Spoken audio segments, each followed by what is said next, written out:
हमारी जबान, हमारे मुद्दे कोई उठाने वाला नहीं है, कोई बोलने वाला नहीं है।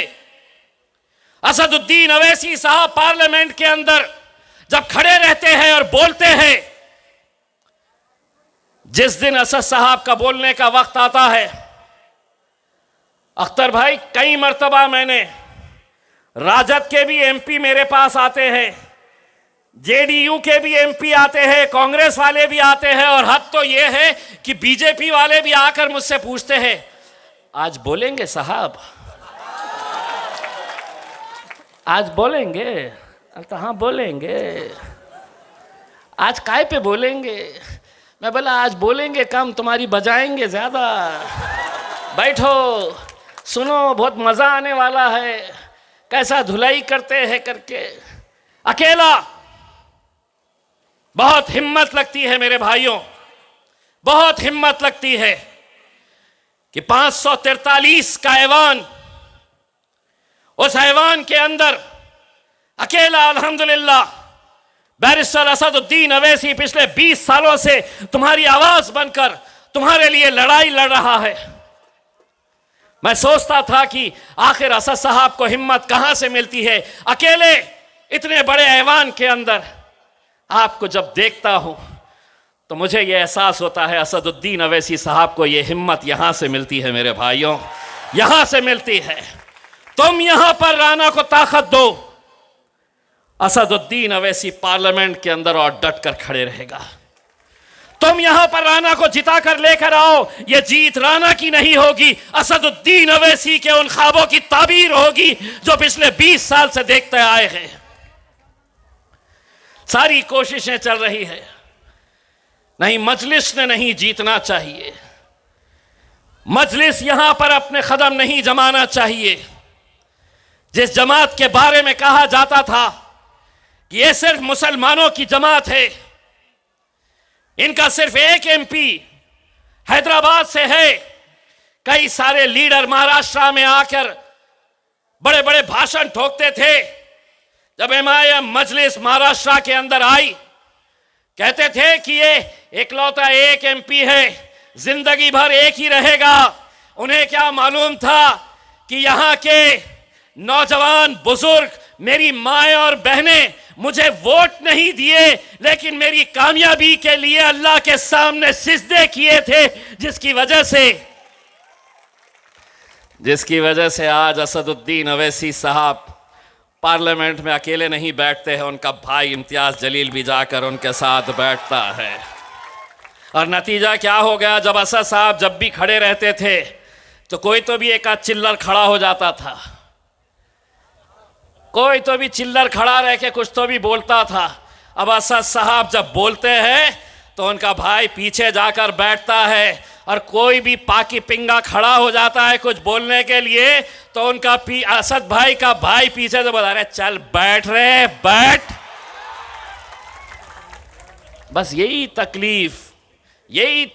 बोले एक था वो इतना बोलता था, ये दूसरा आया ये भी बहुत बोलता है।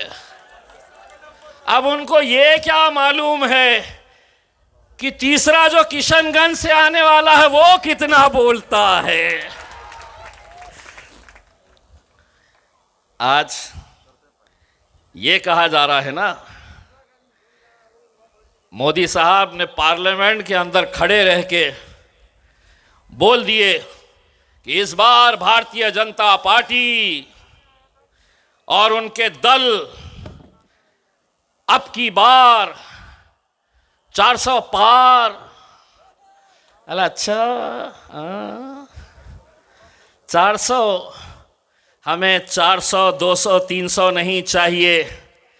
असदुद्दीन अवैसी, अख्तरुल ईमान, राणा रणजीत सिंह, इम्तियाज जलील, अरे हम 4 भी चले गए तो तुम्हारे 400 पर भारी पड़ जाएंगे। कभी भी गूंगे मुक्के नहीं है, डट कर। मेरे कायद ने अगर को सिखाया है कश्मीर से कन्याकुमारी तक, तो इस मुल्क के नौजवानों को यह सिखाया है कि सीना चौड़ा करके और सर ऊंचा करके चलना सीखो मेरे भाइयों। ये दौर तुम्हें डराने का है, तुम्हें घबराने का है। कोई भी आएगा तुम्हारे बारे में, तुम यहां चले जाओ, वहां चले जाओ, कटोरा उठाओ। मेरे भाई, आप ये समझ लीजिए, राणा रणजीत सिंह की ये सीट हमारे लिए, इस मुल्क की सियासत के लिए क्या मायने रखती है। ये एक सीट हिंदुस्तान की सियासत बदल देगी। जिस पार्टी के बारे में लोग अलग अलग नजर से देखते हैं, मैं राणा साहब, आपके अंदर सांसद से ज्यादा आने वाले वक्त में मजलिस इत्तेहादुल मुस्लिमीन के एक नेशनल लीडर की हैसियत से मैं आपको देख रहा हूं। मैं इनके समाज के तमाम लोगों से, राजपूत समाज का हमारा एक गहरा रिश्ता है, दलित समाज हमारे साथ पूरी ताकत के साथ जुड़ा हुआ है। मेरी जीत महाराष्ट्र के अंदर जब सभी कहते थे कि यह जीत नहीं सकता, तो चट्टान की तरह पूरा दलित समाज मेरे साथ खड़ा हुआ था। चट्टान की तरह आज हिंदू समाज के भाई हो, वो भी पूरी ताकत के साथ यहां पर मेरे लिए खड़े हुए। कभी किसी ने सोचा नहीं था, शिवसेना वाले 20 साल से लगातार मेरे शहर में 20 साल से सांसद उनका, विधायक उनका, नगर पालिका, नगर परिषद सब उनकी। जब हम मैदान में खड़े हुए तो हमको लोगों ने वही इल्जाम लगाया कि ये नहीं, ये तो वोट काटने के लिए आए हैं, ये सिर्फ वोट काटेंगे, भाजपा शिवसेना बड़ी आसानी से अब जीत कर आएगी। हमने अपने नौजवानों से कहा, इतने साल तक किसको वोट देते आए हैं? किसी ने कहा हम कांग्रेस को दे रहे, किसी ने कहा हम शरद पवार की एनसीपी को दे रहे। मैंने कहा क्या वजह है कि तुम वोट दे रहे कांग्रेस को, एनसीपी को, जीत कर कौन आ रहा है? जीत कर शिवसेना आ रही है। मैंने कहा एक बार एक मुट्ठी बन जाओ, एक ताकत बन जाओ।